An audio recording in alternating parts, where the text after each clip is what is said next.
But there's a problem. And in these few minutes that I have left with you, I want to share with you this. This is a big problem. It's a big problem. I see this problem in America and I'm also seeing it here. I was realistic before I came here. We're a global world now. The problem of Muslim youth in America are the same as the problems of Muslim youth in Qatar, or in Dubai, or in Saudi, or in Pakistan, or in Egypt. The youth have the same problems. You have the problem of some kids saying, some young people saying, and even older people saying, I know it's haram, but Allah is so merciful, man. He's like Ar-Rahman Ar-Rahim. I know it's haram, but come on, He's not gonna punish me for that. He's gonna take it easy on me. I want to help you understand this problem. Because Allah described His love and His mercy with such an extreme way, some people might try to take advantage of it. Some people might say, it's just a little bit of drugs. It's not that much. I just do it like twice a week. And I don't do it on Friday. And I stop all of Ramadan, I stop. I don't drink a single, bottle of liquor in Ramadan. But other than that, sometimes, it's okay. Ar-Rahman Ar-Rahim. I'll make Umrah this year, it'll be fine. They figure out they can just eat haram things, look at haram things, do haram things, and it's okay, Allah will take care of it. Allah will forgive. I want to give you an example to help you understand this. One of my earliest jobs was I used to teach at a school. Young kids. These are 7-year-old kids, 2nd, 3rd grade kids. And I thought that these kids are going to love me. I will tell them stories, I will make jokes with them, I will jump up on the desk and I will jump around and entertain them and I will scare them and all kinds of things. These kids used to love me. I used to go in there and tell jokes and tell stories and they used to be loud. The principal used to come in and say, what's going on here? And I used to say, sorry, we'll calm down. I did this for a whole week with these kids. I used to walk into class and the kids used to clap.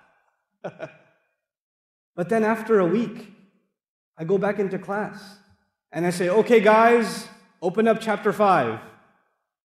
Nobody opens up chapter 5. They're all looking at me. Tell us a story. Tell us another joke. And kids are talking to each other. There are people jumping around. There's a kid who's got a pencil in his hand and he's writing his name on the wall.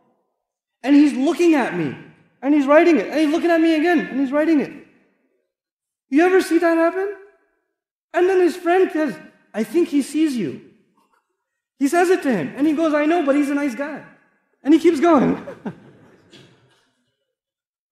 They think I'm merciful. They think I'm kind. So they figure, hey, this is a nice teacher. We should do whatever we want. When Allah describes His mercy and His love, some slaves of Allah, man, they try to take advantage. Like Allah is so merciful. No problem. I'll give you one more example before I conclude. I haven't introduced Allah to you yet. Alhamdulillahi Rabbil Alameen Ar-Rahman Ar-Rahim is 2 ayat. There are 3 ayat that introduce us to Allah. But before I get to the 3rd ayat, I want to give you a simple lesson. Imagine there's a man and he has a slave. So this guy has a slave. And he tells the slave, you can do whatever you want. Here's the field. He owns a field. He said, you can do whatever you want in this field. You can eat whatever you want, go wherever you want. Just don't go on the other side. There's a line. He drew a line with chalk. Not even a fence. It's just chalk. Just don't go on the other side. So the slave is happy. He can do whatever he wants. And one day the slave is close to the border. And he falls. And he falls on the wrong side. And he immediately looks at the master staring at him. And he says, sorry. It was a mistake. And the master doesn't say anything. No problem. He doesn't say anything. So he gets up, he dusts himself off. He's okay. Next day he pretends to fall. And then says, sorry. The master doesn't even get up, doesn't even look angry. He says, this is pretty good. I mean, he told me not to go on the other side, but I've gone twice and I didn't get in trouble. This must mean it's okay. Some Muslim says, I had some haram substances and no lightning struck from the sky. Allah did not send like an axe wielding from the sky, chopping my tongue off when I lied. It should be okay. Allah is okay with it. You try to earn some money the wrong way, you look up at the sky, oh, nothing happened, I'm okay. I could do some more. So this slave starts going on the other side over and over and over again. And a whole year goes by. Now he spends most of his time on the other side. So the master calls him. After 1 year, he calls him. And he says, so, how's it going? Pretty good, pretty good. You're pretty kind. Love it. And he says, listen, remember when I told you shouldn't go on the other side? He goes, yeah, I remember. Well, I've decided to punish you for that. But I will punish you for I've been counting. Every time you went, and I will punish you for every single time you went, but I will punish you all at the same time. I was holding off. I didn't want to punish you right away. I wanted to punish you eventually. I mean, it was your choice. I didn't stop you from going. I just said, don't go. And I told you there will be consequences. But I've decided to get you right now with all of it. All at the same time, 1 year's worth of transgressions. This is Judgment Day. The human being thinks you can get away with whatever you're doing. No problem. I did something bad yesterday, nothing bad happened today. I should do it again today. Then I could do it again tomorrow, nothing's going to happen. It's all good. But Allah Azza wa Jal says, He puts the picture, He balances the picture, He says, Maliki yawmiddin. He's the master of, He's the owner of the day on which perfect judgment will be executed. Everybody will get exactly what they deserve. He's the master of that day too. So as I leave you in this khutbah, I want to share with you that Allah balanced two things. On the one hand, He is extremely loving, extremely merciful. And on the other hand, if you take advantage of His love and His mercy, then He will judge you too. On Judgment Day, there are only two kinds of people. People who get judgment, who get accounted, who get audited, then their records are checked, and the people who Allah doesn't check their records, He just lets them go. I want another story before I let you go. Soon after 9/11 in America, there was a lot of security at the airports. And of course, they gave Muslims special treatment when they travel. Right? So we had take your shoes off and go through extra security and pat downs and all of it. It's not like that anymore. The first couple of years were pretty bad. So one time I was traveling and nobody gave me extra security. I traveled like a regular person. I went through the metal detector and they did not say, sir, step on the side, let's give you an extra special treatment because you're a Muslim. Nothing.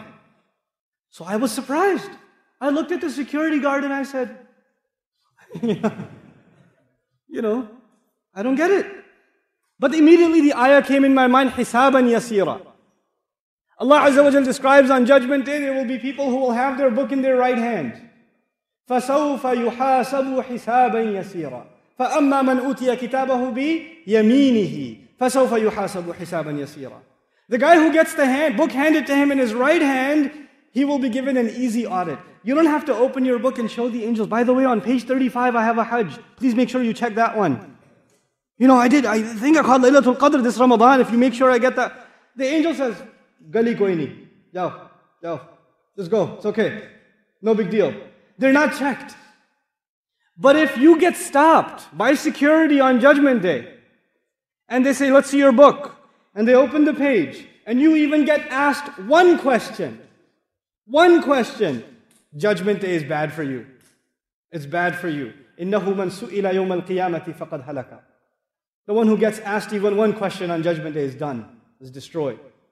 On Judgment Day, either we will be people under the shade of Ar-Rahman Ar-Rahim, or we will be people under the justice of Maliki Yawmiddin. We want Allah Azza wa Jal not to judge us. We want Him to show us His mercy, so we don't take advantage of it. We keep it balanced. This is the essence of who Allah Azza wa Jal is to us. Don't think that you're forgiven just because you do some good deeds.